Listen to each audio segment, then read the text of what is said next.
അങ്ങനെ ഈ കുട്ടിയുമായിട്ട് ഞങ്ങൾ കോടതിയിൽ പോയപ്പോൾ കോടതിയിൽ ജഡ്ജി ചോദിച്ചു ആരുടെ കൂടെ പോകാനാ താല്പര്യം എന്ന് ചോദിച്ചപ്പോൾ അവന്റെ കൂടെ പോകാനാന്ന് പറഞ്ഞു. ഒരു 3-4 ദിവസം കഴിഞ്ഞപ്പോ ഈ കുട്ടി പറഞ്ഞ അച്ഛാ ഞാൻ അച്ഛന്റെ അടുത്തോട്ട് വരികയാണ്, എനിക്ക് അച്ഛനെ കാണണം, എനിക്ക് കുറെ കാര്യങ്ങള്. പക്ഷെ പഠിക്കാൻ പോകുന്ന അവരുടെ ബസ്സിലായിരുന്നു, ഇവന്റെ ബസ്സിലായിരുന്നു. അവൻ കല്യാണം കഴിച്ചിട്ടില്ലല്ലോ?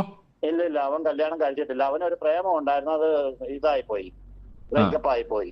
അതിന്റെ നിരാശയൊക്കെ ഇരിക്കുമ്പോഴാണ് ഇവളുമായിട്ട് സ്നേഹമായത്. അങ്ങനെ അനുവിന് അച്ഛൻ മരിച്ചു പോയ ഒരമ്മയും ഒരനിയനും മാത്രമേ ഉള്ളൂ. അനുവിന് ഒരു ചെറിയൊരു വീടാണ്, അത്യാവശ്യം ചെറിയ ഒരു 10-50 സെന്റ് സ്ഥലമുണ്ട്. ഗവൺമെന്റ് ജോലിയൊന്നുമില്ല. 750 രൂപയുടെ ഡെയിലി ബേസിനാണ് ഇപ്പോഴും പോയിക്കൊണ്ടിരിക്കുന്നത് അനുവ്. അതിനുശേഷം 4 ദിവസം അവന്റെ കൂടെ കഴിഞ്ഞോളൂ. കുറച്ച് 3-4 ദിവസം കഴിഞ്ഞു. ഒന്ന് തോന്നുന്നു 4 ദിവസം, 4-5-ാമത്തെ ദിവസം കുട്ടി വിളിച്ചു. കഴിഞ്ഞ ദിവസം നമ്മളെല്ലാരും കേട്ട ഒരു വാർത്തയാണ്. യൂട്യൂബർ ആയിട്ടുള്ള അഖിൽ NRDയുടെ ഭാര്യയായ മേഘ നായർ ഒരു ബസ് കണ്ടക്ടർ കൂടെ ഒളിച്ചോടിപ്പോയി എന്നൊരു വാർത്ത നമ്മൾ ഈ കഴിഞ്ഞ ദിവസങ്ങളിൽ കേട്ടതാണ്. ഈ അഖിൽ NRD എന്ന് പറഞ്ഞ വ്യക്തി സോഷ്യൽ മീഡിയ ഇൻഫ്ലുവൻസറാണ്, അതുപോലെ തന്നെ സിനിമയിൽ അഭിനയിക്കുന്നുണ്ട്. ആ ഒരു വ്യക്തി മേഘയുമായിട്ട് ഈ അഖിലും മേഘയുമായിട്ട് സോഷ്യൽ മീഡിയ വഴി പരിചയപ്പെട്ടതാണ്. പിന്നീട് വീട്ടുകാർ സമ്മതിച്ച് വിവാഹം നടത്തി കൊടുക്കുകയൊക്കെ ചെയ്തു. അധികം വർഷമൊന്നും ആയിട്ടില്ല, ഇവരുടെ വിവാഹം കഴിഞ്ഞിട്ട് 1-2 വർഷം ആയിട്ടേ ഉള്ളൂ. അതിനുശേഷം ഈ അഖില് വീട്ടിലിരുന്ന് ബോറടിക്കണ്ട എന്ന് കരുതിയിട്ടായിരിക്കാം മേഘേനെ ഒരു കോഴ്സ് പഠിപ്പിക്കാൻ വേണ്ടിയിട്ട് പറഞ്ഞു വിടുന്നു. തൻ്റെ തിരക്ക് കാരണം ഈ മേഘ എന്നും ബസ്സിനായിരുന്നു പഠിക്കാൻ വേണ്ടിയിട്ട് പോയത്. പോയിരുന്ന ആ ബസ്സിലെ ഡ്രൈവറെയാണ് ഈ മേഘ സ്നേഹിക്കുകയും പിന്നീട് ഒളിച്ചോട്ടത്തിൽ വരെയും എത്തുകയും ചെയ്ത ആ വാർത്ത നമ്മളെല്ലാം കണ്ടതാണ്. വളരെ ഞെടുക്കുന്ന ഒരു കാര്യങ്ങളായിരുന്നു. അതുപോലെ തന്നെ ആ ഒരു CCTVയിൽ അഖിലിൻ്റെ വീട്ടിലെ CCTVയിൽ പതിഞ്ഞിരിക്കുന്ന ദൃശ്യങ്ങളൊക്കെ പുറത്തേക്ക് വന്നു. ഈ അനൂപ് എന്ന് പറയുന്ന വ്യക്തി മേഘേനെ വിളിച്ചുകൊണ്ട് പോകാൻ വേണ്ടിയിട്ട് കാറുമായിട്ട് വന്ന് നിൽക്കുന്നതും മേഘ 2-3 ബാഗും ഒക്കെ ആയിട്ട് അനൂപിൻ്റെ കൂട്ടത്തിൽ രാത്രിയിൽ വീട്ടിൽ നിന്ന് ഇറങ്ങി ഒളിച്ചോടി പോകുന്ന ദൃശ്യങ്ങളൊക്കെ പുറത്തേക്ക് വന്നതാണ്. ഇപ്പോൾ അതിനുശേഷം ഇപ്പോൾ പുതിയൊരു വാർത്ത എത്തിയിട്ടുണ്ട്. ഈ അനൂപിൻ്റെ അടുത്തുനിന്ന് ബ്രേക്കപ്പായി 4 ദിവസം മാത്രമേ ഈ മേഘ അനൂപുമായിട്ട് ഒന്നിച്ചു കഴിഞ്ഞുള്ളൂ. ഇപ്പോൾ ഈ മേഘ തൻ്റെ വീട്ടിലേക്ക്, തൻ്റെ അച്ഛൻ്റെ അടുത്തേക്ക് വന്നിരിക്കുകയാണ് എന്നൊരു പോസ്റ്റ് കഴിഞ്ഞ ദിവസങ്ങളിൽ വന്നിരിക്കുന്നു. അപ്പോൾ മേഘ ഒളിച്ചോടിയത് ശരിയാണോ അതോ പറഞ്ഞുണ്ടാക്കിയതാണോ? അതുമല്ല ഈ അനൂപിനെ വിട്ട് പോകുന്നതാണോ? അനൂപുമായിട്ടുള്ള ബന്ധവും ഉപേക്ഷിച്ച് മേഘ തൻ്റെ വീട്ടിലേക്ക് തിരിച്ചു വന്നോ എന്നൊക്കെയുള്ള പല രീതിയിലുള്ള അഭിപ്രായങ്ങൾ വരുന്നുണ്ടായിരുന്നു. ഇതിനെല്ലാം മറുപടിയായിട്ട് കഴിഞ്ഞ ദിവസം ഒരു ചാനലിൽ, ജിനൂസിൻ്റെ ചാനലിൽ വന്നിരിക്കുന്ന ഒരു വാർത്തയുണ്ടായിരുന്നു. അത് ഈ മേഘയുടെ ഫാമിലി ഫ്രണ്ടായിട്ടുള്ള ഒരു വ്യക്തിയെ, ജിമോൻ എന്ന് പറയുന്ന ഒരു വ്യക്തിയെ ഈ കാര്യങ്ങളെല്ലാം, സംഭവം എന്താണ് നടന്നിട്ടുള്ളതെന്നും അതിൻ്റെ സത്യാവസ്ഥ എന്താണെന്നും മേഘ എവിടെയാണ് ഉള്ളതെന്നും അനൂപിനെ ഉപേക്ഷിച്ചോ എന്നൊക്കെയുള്ള കാര്യങ്ങൾ അദ്ദേഹം വ്യക്തമായിട്ട് പറയുന്നുണ്ട്. ആ കാര്യങ്ങളൊക്കെ നമുക്കൊന്ന് കേട്ടു നോക്കാം. അതിനു മുമ്പ് ആദ്യമായിട്ടാണ് എൻ്റെ ചാനൽ കാണുന്ന പ്രേക്ഷകരെങ്കിൽ ലൈക്ക് ചെയ്യാനും സബ് ചെയ്യാനും അതോടൊപ്പം തന്നെ ലൈക്ക് ചെയ്യുമ്പോൾ ഹൈപ്പ് എന്നൊരു ഓപ്ഷൻ ഉണ്ട്, സപ്പോർട്ട് ചെയ്യാനും മറക്കരുത്. ഞാൻ ആ രാജ്യം നെടുങ്ങുന്ന ആദ്യം താങ്കളുടെ വീഡിയോ ആണ് ഞാൻ കാണുന്നത്, ഫസ്റ്റിലെ ഞാൻ കാണുന്നത്. ഞാൻ കൊച്ചിയിലായിരുന്നു. അപ്പം ഈ വീഡിയോ കണ്ട ഉടനെ ഇതിന്റെ ഒരു തലക്കെട്ടൊക്കെ എനിക്കൊരു കൗതുകമായിട്ട് തോന്നി. രാജ്യം ോട്ടൊന്നൊക്കെ പറഞ്ഞ ഭയങ്കര തമ്പുലൈനൊക്കെ ഭീകരമായിരുന്നു. ആ വീഡിയോ അത്ര ഓടിയെന്നാണ് എനിക്ക് തോന്നുന്നത്. തലക്കെട്ടും അവതരണ ശൈലിയൊക്കെ പൊളിച്ചു എന്തായാലും. അപ്പൊ ഈ സംഭവത്തില് ഈ രാത്രി ഒരു 12:30 ആയപ്പോഴാണ് എന്നെ അദ്ദേഹം വിളിക്കുന്നത്, ഈ കുട്ടിയുടെ പിതാവ് വിളിക്കുന്നത്. അദ്ദേഹത്തിന്റെ പേര് പത്മകുമാർ എന്നാണ്. അതായത് ഒറിജിനൽ പിതാവ്, രണ്ടാമത്തെ അല്ലേ? അതായത് ആദ്യത്തെ അച്ഛൻ. ഈ കൊച്ചിന് 2 അച്ഛന്മാരാണ്, അറിയാമല്ലോ. ഒരു അഡ്വക്കേറ്റ് ഷാജി നൂറനാട്, കോൺഗ്രസ് പാർട്ടിയുടെ ആലപ്പുഴ ജനറൽ സെക്രട്ടറി ഒക്കെ അയാള്. കോൺഗ്രസ് പാർട്ടിയുടെ ചെറിയൊരു നേതാവാണ് അവിടത്തെ. അപ്പം അമ്മ ലത എന്നാണ് പേര്, അമ്മയുടെ പേര്.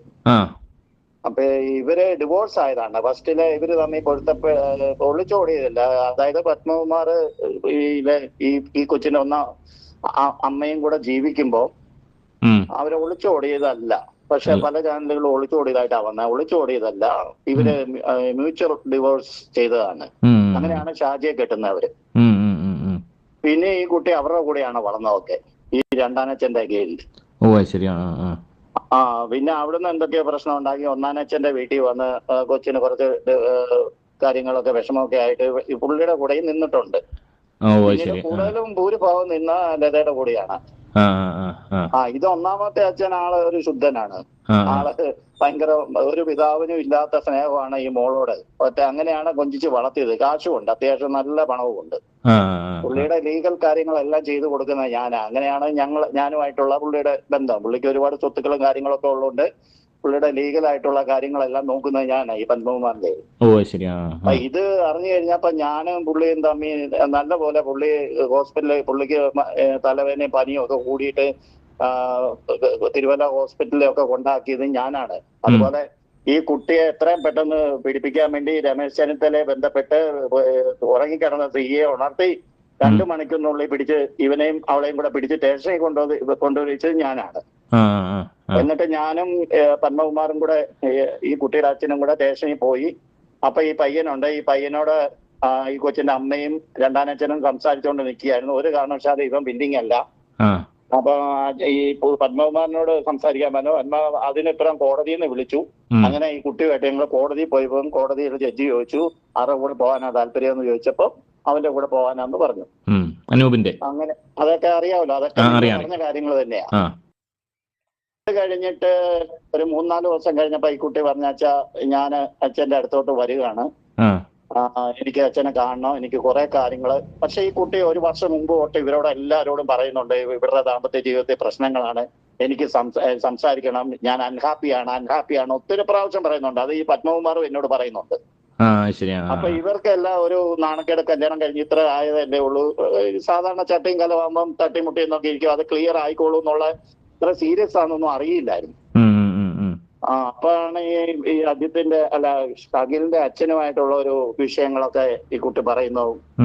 അങ്ങനെ ഒരു പ്രോബ്ലം അവരുടെ വീട്ടില് ആ കുട്ടിക്ക് ഒട്ടും നിൽക്കാൻ വയ്യാത്ത ഒരു അവസ്ഥ വരികയൊക്കെ ചെയ്യുമ്പോ അങ്ങനെ ബസ്സിൽ പോകുമ്പോ ഇവനുമായിട്ട് കമ്പനിയാവുകയും അവനുള്ള ഒരു സുരക്ഷിതത്വം കണ്ട് അവൾ ഇറങ്ങിപ്പോകുന്നു. അതായത് ഈ പയ്യൻ അനൂപ് എന്ന് പറയുന്നവൻ അവിടെ റൂട്ടിൽ ബസ് ഓടിച്ചോണ്ടിരുന്നതാണോ? അതെ. അവിടെ ഈ കുട്ടി പഠിക്കാൻ പോകുന്ന അവരുടെ ബസ്സിലായിരുന്നു, ഇവന്റെ ബസ്സിലായിരുന്നു. അവൻ കല്യാണം കഴിച്ചിട്ടില്ലല്ലോ?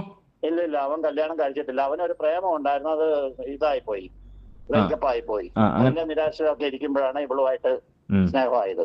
അങ്ങനെ അനൂപിന് അച്ഛൻ മരിച്ചു പോയ ഒരു അമ്മയും ഒരു അനിയനും മാത്രമേ ഉള്ളൂ. അനൂപിന് ഒരു ചെറിയൊരു വീടാണ്, അത്യാവശ്യം ചെറിയ ഒരു 10-50 സെന്റ് സ്ഥലമുണ്ട്. ഗവൺമെന്റ് ജോലിയൊന്നുമില്ല. 750 രൂപയുടെ ഡെയിലി ബേസിനാണ് ഇപ്പോഴും പോയിക്കൊണ്ടിരിക്കുന്നത് അനൂപ്. ജോലി കിട്ടിയെന്ന് ഒരു ഇൻഫർമേഷൻ കിട്ടിയായിരുന്നു. താൽക്കാലിക ജോലിയാണ്. എംപ്ലോയർ എന്തോ ഒരു വകുപ്പുണ്ടല്ലോ, 700 ഡെയിലി അന്നന്ന് പോകുന്ന അന്നന്ന് കാശ് കിട്ടും. KSRTC-ലാണെങ്കിലും ടെമ്പററി. യദുകൃഷ്ണന്റെ ജോലി, യദുകൃഷ്ണൻ ഇല്ലേ വിവാദ നായിക, ആയിട്ട് പ്രശ്നം ഉണ്ടാക്കിയേക്കുന്ന പുള്ളി, അദ്ദേഹത്തിന്റെ അവസ്ഥ തന്നെ. അദ്ദേഹത്തിന്റെ പോലെ ഡെയിലി ബേസിന് പോയിക്കൊണ്ടിരിക്കുമ്പോഴാണ് ഈ കുട്ടിയായിട്ട് സ്നേഹത്തിലാവുന്നതും ഇവരങ്ങനെ രാത്രിക്ക് അങ്ങ് പോകുന്നതൊക്കെ. അതിനുശേഷം 4 ദിവസം അവന്റെ കൂടെ കഴിഞ്ഞോളൂ. കുറച്ച് 3-4 ദിവസം കഴിഞ്ഞു. ഒന്ന് തോന്നുന്നു 4 ദിവസം. 4-5-ാമത്തെ ദിവസം കുട്ടി വിളിച്ചു പറഞ്ഞു വേറെ ജീവിതം അടുത്തിട്ടൊന്നുമില്ല. അവനോട് അനുവാദം മേടിച്ചിട്ട് തന്നെ പുള്ളി കുട്ടിയെ വീട്ടിൽ കൊണ്ടു നിർത്തിയിരിക്കുന്നത്. കാര്യങ്ങളൊക്കെ പറയാനായിട്ട് അച്ഛനോട് ഉണ്ടായ സംഭവങ്ങളൊക്കെ വിവരിക്കാനായിട്ട് ആ കുട്ടി വന്നത്. തിരിച്ചു പോകുന്നു തോന്നുന്നു, എനിക്കറിയില്ല. അതായത് അനൂപുമായിട്ടുള്ള ബന്ധം ഉപേക്ഷിച്ചിട്ടില്ല? ഇല്ല, അനൂപുമായിട്ട് ഇപ്പം ബന്ധമുണ്ട്. ഡിവോഴ്സ്, അഖിലുമായിട്ടുള്ള ഡിവോഴ്സിൽ നിന്ന് വക്കീല് വരും. വക്കീല് വന്ന് മ്യൂച്വൽ ഡിവോഴ്സ് ആണ് അവർ ഉദ്ദേശിക്കുന്നത്. അതുകൊണ്ട് ഡിവോഴ്സ് കഴിഞ്ഞിട്ട് ഇവനുമായിട്ട് കല്യാണം നടത്തി കൊടുക്കുമല്ലോ എന്ന് എനിക്കറിയില്ല. എന്തായാലും ആ കുട്ടിക്ക് താല്പര്യമാണെന്നാ പറഞ്ഞിരിക്കുന്നത്. ആ കുട്ടി അവനെ വിട്ട് പോകുകയല്ലെന്നാ ഞാൻ അറിഞ്ഞത്. മനോരമയിലൊക്കെ ന്യൂസ് വന്നിട്ടുണ്ട് ഇപ്പൊ ഇതുമായിട്ട് ബന്ധപ്പെട്ട്. അതെ, അതെന്ത് വാർത്തയാണ് വന്നിരിക്കുന്നത്? അതായത് കുട്ടി അച്ഛന്റെ വീട്ടിലാണ്, ഒളിച്ചോടിയിട്ടില്ല എന്നുള്ള തരത്തിലാണ് കുട്ടി. ഒളിച്ചോടിയത് സത്യം തന്നെ, ഒളിച്ചോടിയത് സത്യം തന്നെ. അത് കുട്ടിയുടെ അച്ഛന്റെ വീട്ടിൽ ഇപ്പോഴാണ് ഒരു 3-4 ദിവസത്തിന് ശേഷം അനൂപുമായിട്ടുള്ള ബന്ധം ഇപ്പോഴും തുടരുന്നുണ്ട്. അനൂപ് ഉപേക്ഷിച്ചിട്ടില്ല. അനൂപിന്റെ കൂടെ തന്നെയാണ് കുട്ടി. അനൂപിന്റെ അനുവാദത്തോടു കൂടിയാണ് അച്ഛന്റെ വീട്ടിൽ വന്നേക്കുന്നത്. ഞാൻ അവരുടെ അത്ര ഫാമിലി ഫ്രണ്ട് ആന്നേ. ഈ പുള്ളി ഞാനും ചങ്ക് ബന്ധമാണ്. അതുകൊണ്ടാണ് എനിക്കെല്ലാ വിവരം അറിയാവുന്നത്. ഈ കുട്ടി ഇന്നലെ 1 മണിക്കൂറോളം എന്നോട് സംസാരിച്ചല്ലോ. കാര്യങ്ങളൊക്കെ ഇത്ര സീരിയസ് ആണ്. ആ കുട്ടിയുടെ ഭാഗത്തും ചെറിയ ന്യായമൊക്കെ ഉണ്ട്. ചെറിയ ന്യായമല്ല. അഖില് ഞാൻ ഒരൊറ്റ കാര്യം ചോദിച്ചോട്ടോ, ഈ കുട്ടി ഇത്രയും തെറ്റ് ചെയ്തിട്ടുണ്ടെങ്കിൽ എന്തുകൊണ്ട് അഖിൽ ഇവർക്കെതിരെ തിരിയുന്നില്ല?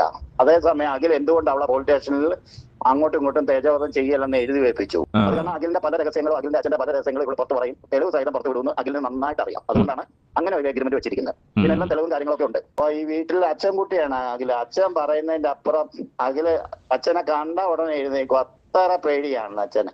ഭക്ഷണം കഴിക്കുകയാണെങ്കിലും അവർക്ക് ഒരു ഫ്രീഡവും ഇല്ലെന്നാണ് ഈ കുട്ടി പറയുന്നത്. അച്ഛനാണ് അങ്ങനത്തെ സ്വഭാവം. അഖിലിനോട് പറഞ്ഞിട്ട് അഖിൽ അത് ഒന്ന് ചോദ്യം ചെയ്യുക പോലും ചെയ്തില്ല എന്നുള്ളതാണ് ഈ കുട്ടിയുടെ ദുഃഖം. ഓ അത് ശരിയാ. അതാണ് മെയിൻ വിഷയം. അവർക്കിടെ പ്രശ്നം ഉണ്ടായി. ഈ കുട്ടിയുടെ അച്ഛന് ഈ കുട്ടിയോട് ഇത്ര പക ഉണ്ടാകാൻ കാരണം അത് കണ്ടുപിടിച്ചതാണ്. വീട്ടിൽ നിന്ന് മാറി താമസിക്കാൻ പറഞ്ഞല്ലേ? മെയിൻ വില്ലൻ അച്ഛനാണ്. അഖിലിന്റെ അച്ഛനാണ് മെയിൻ വില്ലൻ. വീട്ടിൽ നിന്ന് മാറി താമസിക്കാൻ പറഞ്ഞല്ലേ?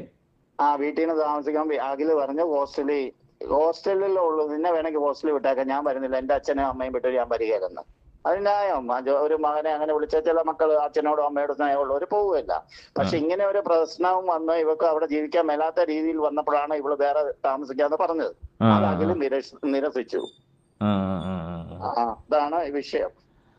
അപ്പം നിലവില് അച്ഛന്റെ വീട്ടിലാണുള്ളത്, സ്വന്തം അച്ഛന്റെ വീട്ടിലാണ് അവളെ ഉള്ളത് ഒറ്റയ്ക്ക്. അതെ, തീർച്ചയായിട്ടും. ഇപ്പൊ അച്ഛൻ അവളെ ഏറ്റെടുത്തിരിക്കുകയാണ്.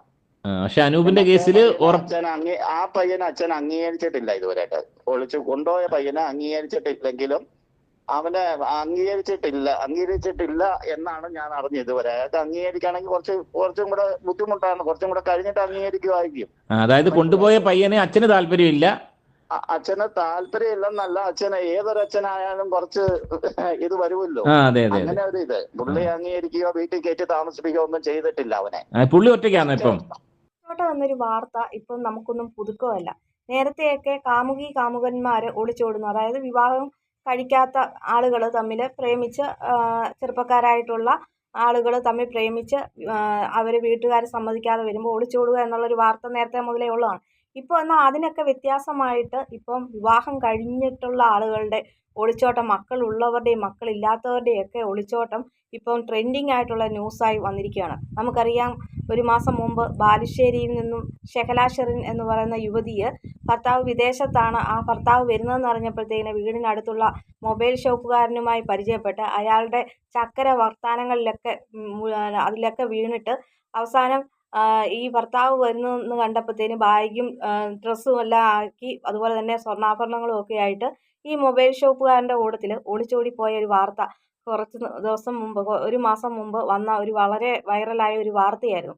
പിന്നീട് അവരെ വാളയാറ് വെച്ച് പിടികൂടുകയും അപ്പോൾ തിരക്കിയപ്പോൾ ഇനി എനിക്ക് അവൻ്റെ കൂട്ടത്തിൽ എന്നെ കൊന്നാലും ശരി തന്നെ ഞാൻ ഈ കാമുകൻ്റെ കൂട്ടത്തിൽ പോകുന്നില്ല എന്നാണ് ഈ ഷെഹല എന്ന് പറയുന്ന യുവതി പറഞ്ഞത്. 3-4 ദിവസം നിന്നപ്പോഴത്തേക്കിന് അവൻ്റെ തനി സ്വഭാവം ഇവള് മനസ്സിലാക്കി. ഇവന് പണവും അതുപോലെ തന്നെ ഈ സ്വർണവും അതുപോലെ തന്നെ അവളുടെ ശരീരവും മാത്രമേ വേണ്ടിയിരുന്നുള്ളൂ. ആവശ്യം കഴിഞ്ഞപ്പോഴത്തേക്കിന് അവളെ വേണ്ട എന്നുള്ള രീതിയിലേക്ക് വന്നു. അവൻ ഈ 4 ദിവസം കൊണ്ട് പരമാവധി അവൻ യൂസ് ചെയ്തിട്ടുണ്ട്. പിന്നെ അതുപോലെ തന്നെ അവളുടെ ആ സ്വർണ്ണാഭരണങ്ങൾ വിൽക്കാൻ വേണ്ടിയിട്ട്, പണയം വെക്കാൻ വേണ്ടിയിട്ടോ മറ്റോ ആയിട്ട് ആവശ്യപ്പെടുകയും ചെയ്തു. അതിനുശേഷം ഇവർ തമ്മിൽ അങ്ങോട്ടും ഇങ്ങോട്ടും വാക്കുതർക്കം ഉണ്ടാവുകയും ആ വാക്കുതർക്കം കാരണം ഈ ഷെഹലക്കിട്ട് ഈ കാമുകൻ അടി കൊടുക്കുകയൊക്കെ ചെയ്തു. അങ്ങനെ അവൻ്റെ സ്വഭാവം എന്താണെന്ന് മനസ്സിലായി. പ്രേമിച്ചിരുന്ന സമയത്തുണ്ടായിരുന്ന ആ ചക്കര വർത്തമാനമല്ല യഥാർത്ഥത്തിൽ അടുത്ത് വന്നു കഴിഞ്ഞപ്പം കൂടെ കൂടിയപ്പോൾ ഉണ്ടായിരിക്കുന്നതെന്ന് അവൾക്ക് മനസ്സിലായി. ഇനിയിപ്പം ഭർത്താവിൻ്റെ അടുത്തും പോകാൻ പറ്റത്തില്ല, കാമുകൻ്റെ കൂട്ടത്തിലും പോകാൻ പറ്റത്തില്ല. പിന്നെ ആകെ ആശ്രയം മാതാപിതാക്കളുണ്ടെങ്കിൽ അവർക്കെന്തായാലും തെറ്റ് ചെയ്താലും മക്കളല്ലാതെ വരികയില്ല. അപ്പോൾ അവർ ആ മക്കളുടെ തെറ്റുകൾ ക്ഷമിച്ച് സഹിക്കുക അല്ലാതെ എന്താ ചെയ്യുന്നത്? അതുകൊണ്ട് മക്കളെ ഈ മാതാപിതാക്കളുടെ കൂട്ടത്തിൽ ഈ ഷെഹല പോവുകയാണ് ചെയ്തത്. അങ്ങനെയുള്ള വാർത്ത നമ്മൾ കഴിഞ്ഞ ദിവസമാണ് കേട്ടത്. എന്ന് പറഞ്ഞതുപോലെ തന്നെയുള്ള ഒരു അവസ്ഥയാണോ ഇവക്കും വന്നത്, ഈ മേഘയ്ക്കും വന്നത്? ഭർത്താവ് നമ്മൾ കാണുമ്പോൾ ചാനലിലൊക്കെ വീഡിയോകൾ ഇടുന്നുണ്ട്, ഒരു പാവം പയ്യൻ എന്നൊക്കെ തോന്നും. അത് തന്നെയല്ല, സാമ്പത്തികമായിട്ടുമൊക്കെ നല്ല ഉയർന്ന രീതിയിൽ നിൽക്കുന്നു. അങ്ങനെയുള്ള ആ ഒരു നല്ല രീതിയിൽ ജീവിക്കേണ്ട ആ ഒരു കുടുംബത്തിൽ നിന്ന് ഇതുപോലെ എന്താ പറയുന്ന ഒരു ബസ് കണ്ടക്ടർ അല്ലെങ്കിൽ ഡ്രൈവറായിട്ടുള്ള ഒരു മനുഷ്യൻ്റെ വരുമാനം എന്ന് പറയുന്നത് ഇദ്ദേഹം പറഞ്ഞ ഒരു 750 രൂപ ഡെയിലി വേജസ് ആയിട്ട് പോകുന്ന വ്യക്തിയാണ്. അന്നന്ന് കിട്ടുന്ന ആ ഒരു ശമ്പളമാണ് 750 രൂപ. ആ ഒരു കൂലിക്കാണ് അദ്ദേഹം ജോലിക്ക് പോകുന്നത്. അപ്പോൾ നമ്മളത് കുറച്ച് കാണിച്ച് പറയുന്നതല്ല. എന്നാലും ആ ഒരു അത്രയും ഉയർന്ന വരുമാനമുള്ള വ്യക്തിയിൽ നിന്ന് ഈ ഇത്രയും താഴ്ന്ന ഒരു ശമ്പളക്കാരൻ്റെ കൂട്ടത്തിൽ പോകണമെങ്കിൽ എന്തായിരിക്കും അവസ്ഥ? അതോ ഇനി അവിടെ കിട്ടാത്തത് എന്തെങ്കിലും ഇവിടെ കിട്ടുന്നുണ്ടോ? എന്നൊക്കെയുള്ള പല കാര്യങ്ങളും വന്നു. ഇപ്പം പറയുന്നത്, ഈ ഫാമിലി ഫ്രണ്ട് പറയുന്നത്, അവരുടെ വീട്ടിൽ വളരെ അവഗണനയായിരുന്നു, ഒട്ടും പറ്റില്ല എന്ന് പല പ്രാവശ്യം പറഞ്ഞിട്ടുണ്ട്. ഈ മനുഷ്യൻ ന്യായീകരിച്ച് മേഘയെ സപ്പോർട്ട് ചെയ്ത് ഒരു സൈഡായിട്ടാണ് സംസാരിക്കുന്നത്. മേഘയ്ക്ക് സൈഡായിട്ടാണ് പറയുന്നത്. പക്ഷെ എന്നാൽ പോലും എന്ത് കുറ്റങ്ങളുണ്ടെങ്കിലും എന്ത് പ്രശ്നങ്ങളുണ്ടെങ്കിലും അത് വീട്ടിൽ പറഞ്ഞ് അതിനൊരു സൊല്യൂഷൻ ഉണ്ടാക്കാമായിരുന്നു. എന്നും കരുതി ഈ മനുഷ്യനുമായിട്ടുള്ള ബന്ധം നിലനിൽക്കെ വേറൊരുത്തൻ്റെ കൂട്ടത്തിൽ ഒളിച്ചോടി പോവുക എന്നുള്ള കാര്യത്തിനെ ഒട്ടും അംഗീകരിക്കാൻ പറ്റുന്നതല്ല. അതല്ല, പ്രശ്നങ്ങളുണ്ടെങ്കിൽ തൻ്റെ വീട്ടിലേക്ക്, ഇപ്പോൾ ഈ അച്ഛൻ്റെ അടുത്താണെന്ന് പറഞ്ഞില്ലേ, എന്ന് പറഞ്ഞ പോലെ അച്ഛൻ്റെ അടുത്തേക്ക് വരാമായിരുന്നു. പക്ഷേ ഈ സ്ത്രീനെ ഒരു ബസ് കണ്ടക്ടറുടെ കൂട്ടത്തിൽ ഒളിച്ചോടി പോവുകയാണ് ഈ സ്ത്രീ ചെയ്തത്. അവരെ പോലീസ് പിടിച്ചപ്പോഴും ഈ സ്ത്രീ പറഞ്ഞിരിക്കുന്നത്, എനിക്ക് അനൂപേട്ടൻ്റെ കൂട്ടത്തിൽ പോയാൽ മതി എന്നാണ് പറഞ്ഞത്. ഭർത്താവിൻ്റെ കൂട്ടത്തിലല്ല, അനൂപേട്ടൻ്റെ കൂടെ. അന്ന് അച്ഛൻ്റെ കൂട്ടത്തിൽ പോകണമെന്നും പറഞ്ഞില്ല, ഭർത്താവിൻ്റെ കൂട്ടത്തിൽ പോകണമെന്നും പറഞ്ഞില്ല, ഈ കാമുകൻ്റെ കൂട്ടത്തിൽ പോകണമെന്നാണ് ഇവൾ പറഞ്ഞത്. അപ്പോൾ എങ്ങനെയാണ് ഇവളുടെ ഭാഗത്ത് ന്യായം ഉള്ളത്? ഇപ്പം ഫാമിലി ഫ്രണ്ട് ആണെങ്കിലും വീട്ടുകാരാണെങ്കിലും എന്താണെങ്കിലും ശരി തന്നെ, ഈ മേഘ ചെയ്തിരിക്കുന്നത് തെറ്റ് തന്നെയാണ്. വീട്ടിൽ ഭർത്താവുമായിട്ട് എന്തെങ്കിലും പ്രശ്നങ്ങളുണ്ടെങ്കിൽ ഒട്ടും താല്പര്യമില്ലാതെ ആണ് ജീവിക്കാൻ പറ്റുകയില്ല എന്നുണ്ടെങ്കിൽ അതിന് ഒരു പോംവഴി എന്ന് പറയുന്നത് കാമുകൻ്റെ കൂട്ടത്തിൽ ഒരു മനുഷ്യനെ കണ്ട് പരിചയപ്പെട്ട് ആ മനുഷ്യനുമായിട്ട് ഒളിച്ചോടി പോവുക എന്നുള്ളതല്ല ചെയ്യേണ്ടത്. അവർക്ക് ഈ ഭർത്താവുമായിട്ടുള്ള ബന്ധം നിയമപരമായിട്ട് വേർപിരിഞ്ഞതിന് ശേഷം അവർക്ക് ഇഷ്ടമുള്ള ആളെ ആരാണോ അവരെ വിവാഹം കഴിക്കുന്നതിൽ ആരും തെറ്റ് പറയില്ല. പക്ഷേ ഇപ്പോൾ ഈ കാണിച്ചിരിക്കുന്ന പ്രവൃത്തി അവർ ചെയ്തിരിക്കുന്നത് ഒട്ടും ശരിയായ രീതിയിലുള്ള ഒരു പ്രവൃത്തിയല്ല എന്ന് തന്നെയാണ് പറയാനുള്ളത്. എന്തായാലും അനൂപുമായിട്ടുള്ള ബന്ധം ഉപേക്ഷിച്ചിട്ടൊന്നുമില്ല. ഇനിയും പുള്ളിക്കാരത്തിക്ക് ആ വീട്ടിലത്തെ ഒരു ബംഗ്ലാവിൽ കിടന്നിടത്തുനിന്ന് ഒരു സാധാ കുടുംബത്തിലേക്ക് വന്നപ്പോൾ അഡ്ജസ്റ്റ് ചെയ്യാൻ ബുദ്ധിമുട്ടുകൾ ആയതുകൊണ്ടായിരിക്കാം ചിലപ്പം 4 ദിവസം കൊണ്ട്. കാരണം പുള്ളിക്കാരത്തിയുടെ വീട്ടിൽ നല്ല സാമ്പത്തിക ശേഷിയുള്ള കുടുംബമാണെന്നാണ് പറയുന്നത്. അത്രയും താലോലിച്ച് വളർത്തിയ മകളാണെന്നും പറയുന്നു. അച്ഛൻ അത്രയധികം സ്നേഹമായിരുന്നുവെന്ന്. അപ്പോൾ അങ്ങനെയുള്ള സ്നേഹവും അതുപോലെ തന്നെ അത്രയും നല്ല ചുറ്റുപാടുകളിൽ നിന്നും ഇപ്പം ഒരു താഴ്ന്ന ഒരു ചുറ്റുപാടുകളിലേക്ക് വന്നപ്പോൾ അത് അക്സെപ്റ്റ് ചെയ്യാനുള്ള ബുദ്ധിമുട്ട് കൊണ്ടായിരിക്കാം ചിലപ്പം 4 ദിവസം കഴിഞ്ഞപ്പോഴത്തേന് സ്വന്തം വീട്ടിലത്തെ ആ സുഖ സൗകര്യത്തിലേക്ക് വീണ്ടും പുള്ളിക്കാരത്തി തിരിച്ചു വന്നതായിട്ട് ആണ് അങ്ങനെ ഒരു ലെവലാണോ എന്നും അറിയാൻ സാധിക്കില്ല. എന്തായാലും കൂടുതൽ വിവരങ്ങൾ ഉടനെ തന്നെ അറിയാൻ സാധിക്കും. നിയമപരമായിട്ട് അഖിൽ NRDയും അതുപോലെ തന്നെ ഈ മേഘ നായരും തമ്മിൽ മ്യൂച്വലായിട്ടുള്ള ഒരു ഡിവോഴ്സിന് കൊടുത്തിട്ടുണ്ട് എന്നാണ് അറിയാൻ സാധിക്കുന്നത്. അതിനുശേഷം ഈ അനൂപിനെ വിവാഹം കഴിക്കാനാണ് വിവാഹം രജിസ്റ്റർ ചെയ്യാൻ വേണ്ടിയിട്ടാണ് ഇരിക്കുന്നതെന്നാണ് ഈ ഫാമിലി ഫ്രണ്ട് പറഞ്ഞിരിക്കുന്നത്. എന്തായാലും നിങ്ങൾക്ക് ഈ വിഷയത്തെക്കുറിച്ചുള്ള അഭിപ്രായങ്ങൾ എന്താണെന്ന് കമൻറ്റായി രേഖപ്പെടുത്തുക. അതോടൊപ്പം തന്നെ ആദ്യമായിട്ടാണ് എൻ്റെ ചാനൽ കാണുന്ന പ്രേക്ഷകരെങ്കിൽ ലൈക്ക് ചെയ്യാനും സബ് ചെയ്യാനും, അതോടൊപ്പം തന്നെ ലൈക്ക് ചെയ്യുമ്പോൾ ഹൈപ്പ് എന്നൊരു ഓപ്ഷൻ ഉണ്ട്, സപ്പോർട്ട് ചെയ്യാനും മറക്കരുത്.